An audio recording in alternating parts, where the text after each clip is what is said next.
ಏನದಾಳ ನಮ್ಮ ಹುಡುಗಿ ಬಂಗಾರ.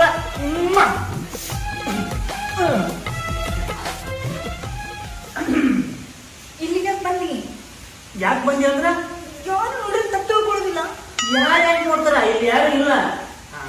ಇಲ್ಲೇ ಬಂದಿದ್ದೆ, ನಮ್ಮ ಹುಡುಗಿ ನೋಡಕ್ ಬಂದಿದ್ದೆ. ಹಂಗ ದೇವ್ರನ್ನ ನೋಡಿದ್ರ ಅಂತ ಬಂದೆ. ದೇವ್ರಿ ಹುಚ್ಚಿದ್ದೆ ಮೇಲೆ ಮಾತೇನು ತಲೆ ಕಟ್ಸ್ಕೊಡುವ ಹೊಟ್ಟೆಗೆ ಹೋಗ್ತವ. ಕೈ ಮುಗಿ.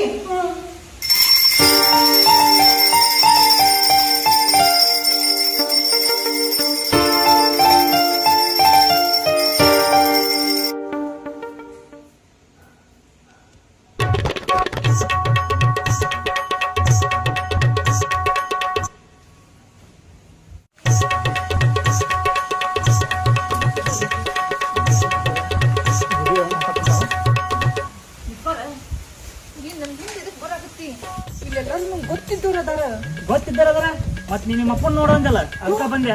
ಏ ನಮ್ಮಪ್ಪ ಗುಡಿಯಾಗಿರ್ತಾನ, ಮನ್ಯಾಗಿರ್ತಾನ, ಮನ್ಯಾಗ ಹೋಗಿ ಮಾತಾಡ. ಅಲ್ಲಿ ಹೋಗಿ ಏನ್ ಮಾಡ್ಲಿ? ನಮ್ ದೇವತೆನೇ ಇಲ್ಲಿ ಇರ್ಬೇಕಾದ್ರ ಇಂತ ಮಳ್ಳು ಮಾಡಿದ್ರಾಗ ನೀ ಏನ್ ಕಮ್ಮಿ ಇಲ್ಲ. ಈಗ ನಮ್ಗೆ ಎಲ್ಲರೂ ಪರಿಚಯ ಇದ್ದಾರ, ಸುಮ್ಮನೆ ಹೋಗ. ಸರಿ ಬಿಡ ಹೋಗ್ತಾನೆ. ಹಿಂಗ್ ಹೋಗಿ ಜಳಕ ಮಾಡಿನಿ. ಏ ನಮ್ಮ ಅಪ್ಪಗ್ ನಿನ್ ಬಗ್ಗೆ ಹೇಳೇನಿ, ಬಾ ಅಂದಾರ ಅಷ್ಟ. ದಾರಿ ಕ್ಲಿಯರ್ ಆತಲ್ಲ. ಪಟ್ಟನ ಹೋಗೋದು, ನಿಮ್ಮ ಅಪ್ಪನ ಹತ್ರ ಮಾತಾಡೋದು, ವರದಕ್ಷಿಣೆ ಎಷ್ಟು ಕೊಡ್ತಾನೆ ಕೇಳ್ಕೊಂಡ್ ಡೀಲ್ ಮಾಡ್ಕೊಂಡ್ ಬಂದ್ ಬಿಡ್ತಾನೆ. ಹೆಂಗ ವರದಕ್ಷಿಣೆ? ಲೇ ನಿನಗ ನಮ್ಮಪ್ಪ ನನ್ನ ಕೊಡೋದ ಡೌಟ್ ಐತಿ. ಇನ್ನು ವರದಕ್ಷಿಣೆ ಅದು ಅಂದ್ರ ಗಾಡಿ ಲೋನ್ ಇತ್ತಲ್ಲ, ಜಾಸ್ತಿ ಇಲ್ಲ.